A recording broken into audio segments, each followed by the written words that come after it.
Good morning guys. Aga natin, medyo malayo yung trabaho natin ngayon. Isa't kalahating oras yung biyahe.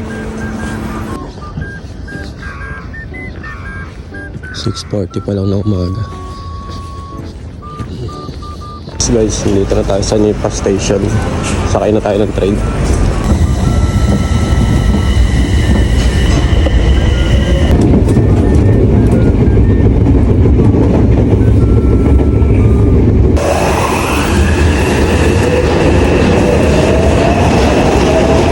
Napakalaki dito guys sa may Shin-Yokohama Station eh.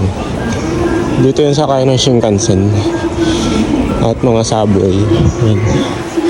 Maraming line ng train dito, so marami kayong pwedeng pag-shortcutan. Yan. Dito kadalasan din na hinto yung Shinkansen eh. Dito rin yung sakayan. Yan. Maaga pa lang, mahaba na yung pila. So dito pala ako papasok guys sa may Yokohama line. Medyo nakakaligaw lang kasi malawak. Magcha-charge muna ako dito ng baka kapusin ako. Dito pala ako nagcha-charge. ご希望のボタンを押してください。 3,000. 処理中です。カードを動かさないでください。チャージが完了しました。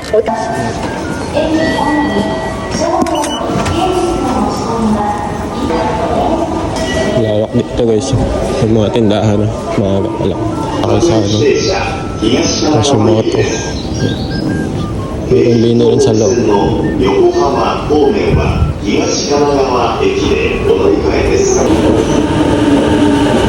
Dumating na yung train.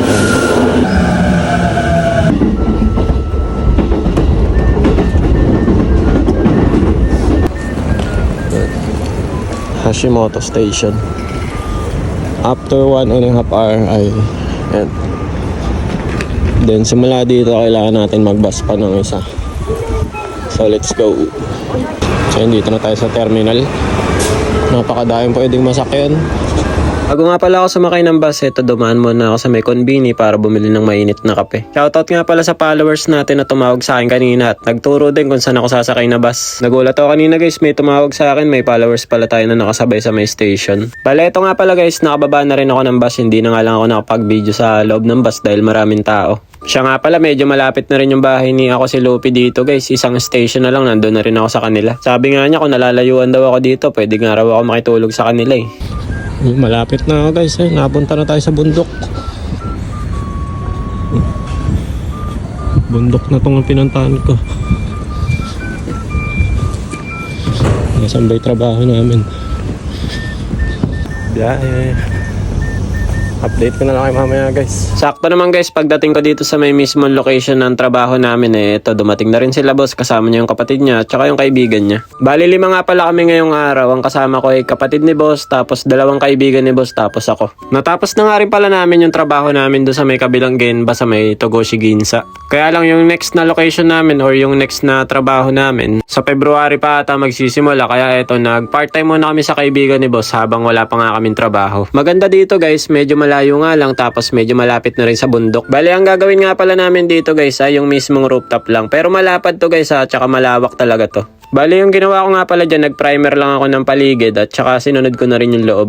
At eto, mga bandang alas 10 na umaga, break time na kami. Ayan nga pala yung boss ko guys, yung naka-asul sa may pinakalikod. Tapos yung 2 naman, tropa niya, bali, magkakababatayan silang 3. Dito nga lang din pala kami nagbe-break time guys sa may parking lang, no? Kasi wala kaming office dito at sa rooftop lang kami nagtatrabaho. After nga ng break time namin, ito pinagpatuloy ko lang din yung primer. Medyo nakakapagod lang din kanina guys kasi merong mga masisikip na part dito at saka yung mga hindi talaga kasya yung katawan. Kaya pag ganung mga masisikip, tiyagaan talagang dadapaan mo. After naman ng primer, ito gumamit na kami ng baril. Bali, Ilisumishiro nga pala yung ginagawa namin dyan guys. Itaas tsaka baba. Tapos ito, alas 3 ng hapon, break time na namin. Juice na nga lang pala yung ininom ko, medyo napagod ako nung hapon eh. Medyo paspasan din kasi yung ginawa namin trabaho kanina kaya medyo nakakapagod talaga. Mga bandang mag-alas 5 nga ng hapon eh, ito ang ganda ng sunset kanina kaya naisipan kong videohan. Ang ganda rin kasi pagmasdan ng mga bahay, magkakadikit lang sila tapos kitang kita dito sa may taas. Fast forward ko na nga pala guys, eto ginabi na tayo, dumaan muna nga pala kami dito sa may Family Mart. Bali nung pauwi pala, hindi na ako sumakay ng bus, hinatid kasi ako nila boss hanggang station. Lang ko na nga rin pala dito si Saori at Seichi ng pasalubong para hindi na ako dadaan sa konbini mamaya pauwi. At eto, hindi ko na sinama lahat ng biyahe guys, nandito na ako sa station malapit sa bahay namin.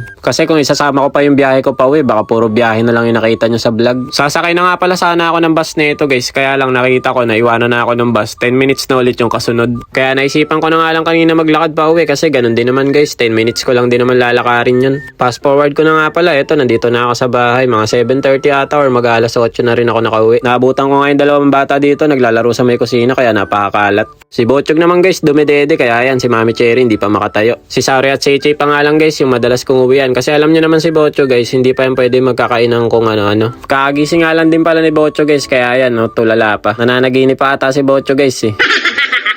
Bale yung hapunan nga pala namin guys ay hindi na kami nagluto ng ulam. Nag-crave kasi si Mami Cherry ng KFC kaya yan nag-order na lang kami. Ito na lang yung inulam namin ng hapunan. Uwi ko nga pala nagugas lang din ako ng kamay tapos diretso kain na din kami. Pag umuwi kasi ako guys hindi kaagad ako naliligo, nagpapahinga muna ako ng mga kalahating oras or isang oras. Alam nyo naman mahirap din minsan maligo ng pagod, baka mamaya bigla na lang akong kumisay eh.